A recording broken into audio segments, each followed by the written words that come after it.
ஒரு ஹிந்துஸ் ஒரு கிறிஸ்டினும் ஒரு இறந்த வீட்டுக்கு போனா அவங்க வீட்டுக்கு வரும்போது குளிச்சுட்டு உள்ளக்கு வருவாங்க.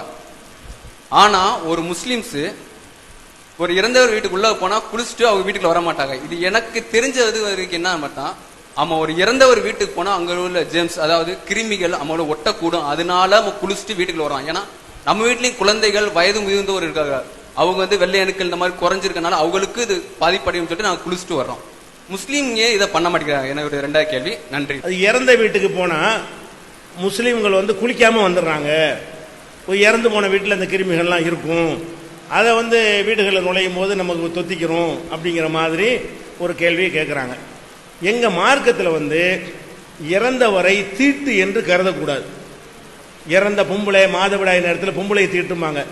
நபிகள் நாயகம் அதை எதிர்த்தாங்க. தீட்டுலாம் கிடையாது, அவங்க எல்லாரையும் போல வீட்டுக்குள்ளே இருக்கணும், குடும்ப வாழ்க்கை மட்டும்தான் ஈடுபடக்கூடாது.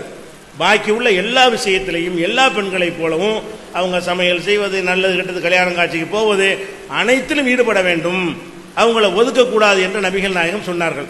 அதே மாதிரி செத்துட்டாங்கன்னு சொன்னால் அவங்க தீட்டு, வீட்டுக்கு போனால் தீட்டு, பார்த்தா தீட்டு, அந்த மாதிரி சொல்வதை எதிர்க்கிறதுக்காக நபிகள் நாயகம் அப்படி குளிக்க வேண்டும் என்று எங்களை கட்டாயப்படுத்தவில்லை.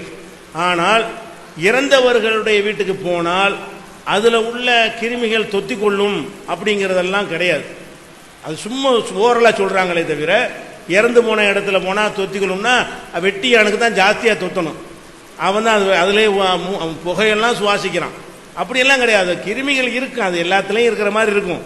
இப்போ சாக்கடையில் இருக்குது, தண்ணியில் இருக்குது, தெருவில் கூட சாக்கடையில் கிருமிகள்லாம் இருக்க தான் செய்யுது, அது நம்மளை தொத்திக்கிறவா செய்யுது. அந்த மாதிரியான பாக்டீரியாக்கள் உடம்புல இருக்குமே தவிர, அப்போ இது இன்னும் சொல்ல போனால் அதில் இருக்கும்னு சொன்னால், இப்போ கசாப்பு கடையில் இறச்சி வச்சிருக்கிறான், அதுவும் ஒரு பாடி தானே, அதில் தொத்திக்கிறமா இல்லையா?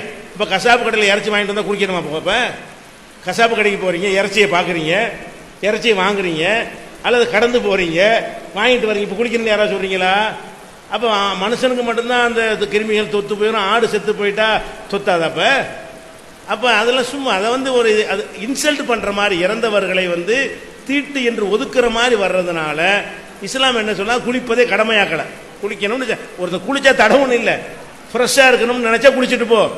அது நான் இன்னும் சொல்ல போனால் பேய் பிடிச்சிடும், பிசாசு பிடிச்சிருங்கிற மாதிரி எல்லாம் அந்த ஃபீலிங் எல்லாம் போய் குளிக்கிறாங்க. நீங்கள் சொல்கிற ஆரோக்கியத்தை குளிக்கிறது இல்லை, அவனுடைய தாக்கம் நம்மளை வந்துடக்கூடாது, அடையாளம் கண்டுக்கிட்டு நம்மளை பிடிச்சிருவான் அப்படின்னு நினைத்து கொண்டு தான் போய் நிறைய பேர் குளிக்கிறாங்க. விஞ்ஞானத்துக்காக குளிக்கிறது இல்லை. நீங்கள் அந்த காரணத்தை இப்போ சொன்னாலும் குளிக்கிற மக்கள் அது குளிக்கிறது கிடையாது. அங்கே போனால் அந்த நம்ம கரெக்டாக அடையாளம் பார்த்துக்கிறோமா, குளிக்கலைன்னு சொன்னால் அந்த ஆவி திரும்பியே நம்ம மேலே ஏறி பேயா உட்காந்துரும். இதையெல்லாம் மறுக்கிறதுக்கு தான் இஸ்லாம் கடமையாக்கலை. இறந்த வீட்டுக்கு போனால் குளிக்கணுங்கிற அவசியம் கிடையாது. விரும்பினால் ஒருத்தர் ஒரு 4 தடவை குளிச்சுட்டு போகலாம். இது ஒரு சடங்காக இஸ்லாம் ஆக்கவில்லை.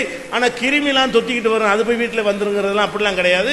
அப்படின்னா நீங்கள் எல்லாத்துக்கும் அதை பொருத்தணும். அப்படி இருந்தால் கசாப்பு கடையிலேருந்து, கறிக்கடையிலேருந்து, மீன் கடையிலேருந்து அனைத்துலேயுமே அந்த மாதிரியான பாக்டீரியாக்கள் இருக்கத்தான் செய்யும். அதுக்கெல்லாம் மீன் கடையில் போய் மீன் வாங்கிட்டு வந்தால் குளிக்கணும், இறைச்சி கடைக்கு போனால் குளிக்கணும் அப்படிலாம் சொன்னா தான் இதையும் சொல்லணும்.